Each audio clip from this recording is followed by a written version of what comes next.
What is up, everybody? Sean and D-Man here, and welcome back to the channel. Hope you guys are doing great. Hope you guys have yourselves a great week so far. We are back with our episode 4 review of Daredevil Born Again, picking up right where we left off from last week's episode, where we had the trial for Hector Ayala. Ultimately, got acquitted, got to go free, and obviously at the end, um, was killed. And then obviously we saw somebody wearing like a Punisher logo. More likely, it was it was somebody like one of the cops. It was somebody in particular. So we kind of like in this episode we pick up with that, with his stuff being processed, the suit being, I guess for like evidence wise, the suit being put in the evidence bag, the necklace being put in the evidence bag. I was actually kind of expecting Angela to like somehow sneak the necklace out, but I think Angela is the one that becomes the next White Tiger. If I'm right, I'm not too familiar with the character, so I really can't say because I just don't know much about the character. Last week I was kind of like really I know the actor who played Hector passed away due to cancer, but I believe everything, it was like after everything was filmed and stuff like that. I was a little disappointed because I would have liked to see more of that character throughout this series, but it is what it is. But like, so this episode had like three different things going on, a little bit of three different things. So we pick up with like Daniel at a club with BB. She's obviously getting him drunk to get information, because he starts talking about re restructuring the docks. Um, so we've heard about it before. I think it was like episode 2. I think it was episode 2 where like debauched hijacking went awry. Maybe it was actually episode 3. I don't remember which episode it was, but it's been issues at this particular dock, which has made people feel very uneasy. And Fisk wants to just demolish it. He wants to rework everything, but Sheila, the assistant, is just kind of like, no, we got to do this, we got to do this, we got to do this. It's like proper procedural steps in place that he has to do before he can do anything. I assume at some point he's just going to cut right through the BS of all that. In some way or another, either he'll get his British sidekick to do it, or even probably like maybe once him and Vanessa kind of rekindled their thing, while he's like like handling things in the limelight as the mayor, she's probably quietly behind moving things, getting things in place to quickly push his agenda as mayor of New York City, which I could probably see that happening. The whole marriage counseling thing, I don't really care for it. Um, personally, I just don't really care for it. Um, obviously we hear about Adam again, and obviously it makes Fisk uncomfortable. And apparently both Vanessa and Fisk don't know where Adam is apparently. So, but we find out later that's not really the case. Even the psychiatrist is like, "Are you I'm concerned that Wilson may harm you," and Vanessa's like, "Harming me is not one of the things." Is like, it's something he can't do, and so she's not concerned. And so, another little side thing that happened. So, I this I don't really like this, and this had to do with Matt going and helping his guy who got arrested for stealing and stuff like that. And like my problem with this scene is that because he talks, I forgot his name. I think it was Leroy Bernard, I believe it was his name. And what bothered me about this episode, or at least this whole exchange, is he has a rap sheet. He has a record of theft, petty larceny, whatever. He was caught on camera stealing boxes of like food and stuff like that. Um, Even he's caught him, security cameras caught him. The cashier at the bodega caught him, and it's just like he's complaining about the system. He's complaining about the system, and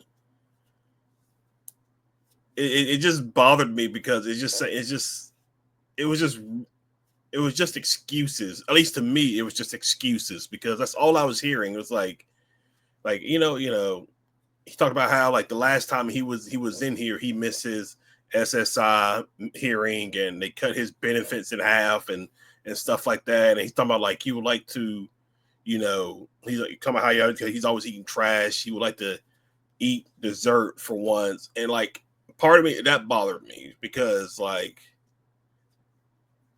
it bothered me because it's like you're just making excuses for you just to go out and steal again. Like you're looking at 30 days in jail for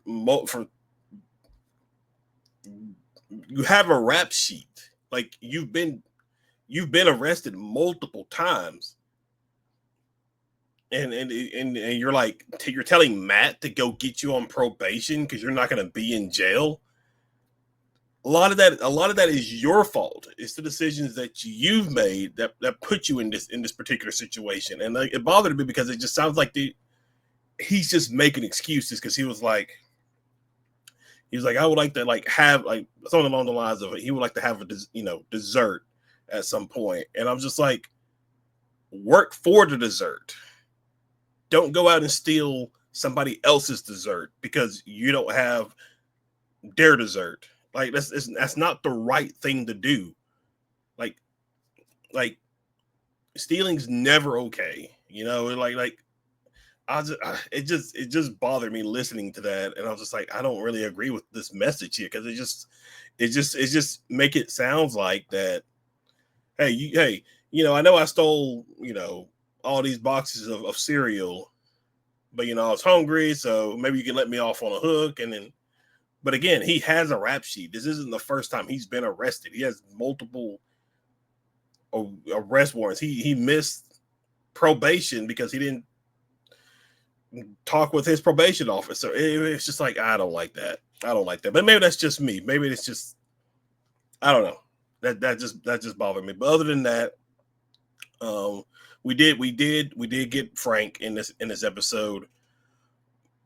I guess I actually was fine with this. This was probably my favorite thing about the episode. It's just the exchange with Matt and Frank. And now Frank obviously knows about the wannabe Punishers because Matt goes back to the scene where Hector was killed, finds a shell casing with the Punisher logo on it, which I don't think Frank would do that. So I would think this more of like the wannabe cops doing it and all that. So, well, I could be wrong. He could potentially do that. It seems like a Punisher thing, I guess, but I could be wrong. Um, but just the exchange, like, what has Frank been doing? Like, he has a gruffed up beard. You can see in the background he has like a map with different strings attached to different things. So, I'm very curious to know what Frank is up to during this time.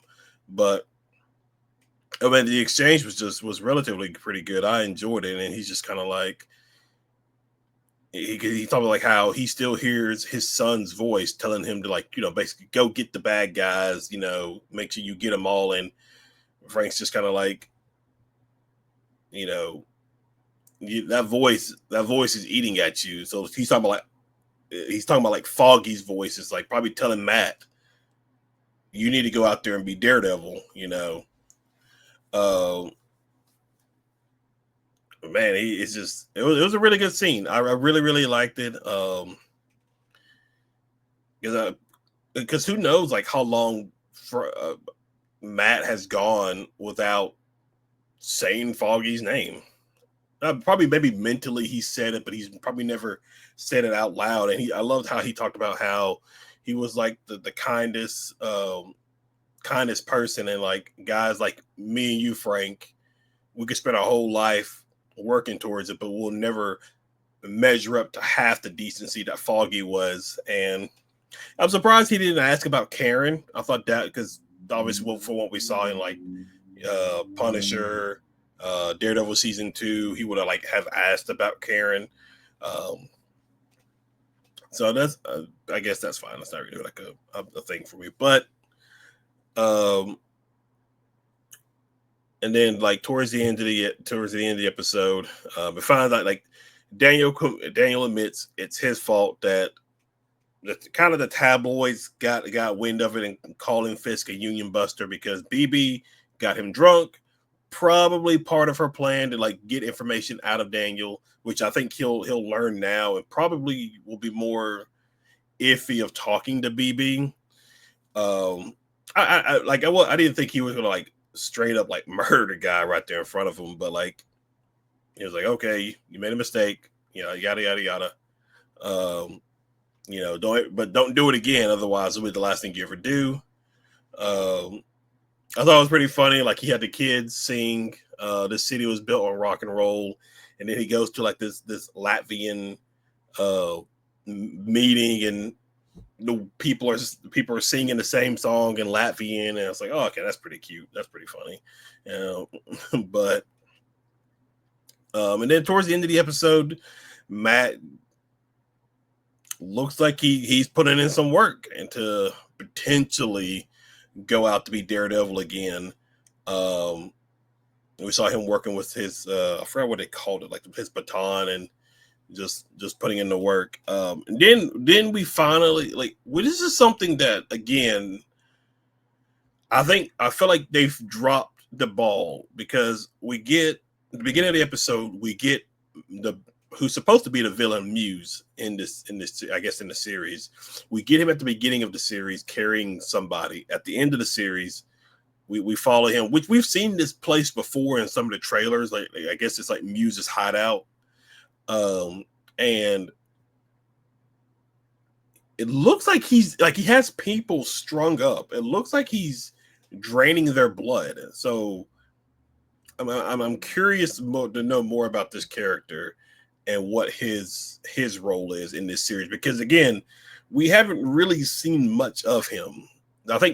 I want to say this is the first time 4 episodes in that we're seeing Muse for the first time in this series, and this series is only has 9 episodes, so we're somewhat halfway done with the series for the most part. It is it is getting a little anxious. You're just like, I believe the showrunners talked about how like this was gonna be like a somewhat slow burn and stuff like that. It is a little bit of annoying, because like there's not much action, because if you look like, again, this is going to be compared to the first 3 seasons of Daredevil, and the first season alone it struck a balance of being of progressing the story and having spectacular action sequences in it. This one is just there's not much. We had the Daredevil thing, okay, then we had in episode 1, then we had Matt fighting Officer Powell and the other guy towards the end of episode 2. Episode 3 didn't really have anything, if I remember correctly, and then episode 4, nothing really happened as well. So it's like I think they came out and it said it got 7.25 million views, maybe just the first episode. Not the first 2 episodes, but at least the first episode. In contrast, Moana 2 just got on Disney Plus and already had like at least 27 plus million views on it. So it's viewing wise, it's a little, I guess, depending, not bad, but it's interesting. It's interesting, but we'll have to just see how things play out the rest of the season. So far, I'm still okay with it. I think as of right now, if I had to give it a grade, I give it maybe like a C plus. There's not much here that's like pumping me up, getting me excited to watch the next episode. So I feel like a C plus is fair. It's about average as I view this series. But we'll see. We still got 5 episodes to go. before we're done with the season. But we'll definitely see. But guys, that's pretty much all I have. If you're new to the channel, be sure you hit that like and subscribe button. Be sure you comment below. Check out the gaming channel down in the description below. Comment below. Tell me what you guys thought about the episode. But other than that, I will see y'all in the next video. Y'all have a good one.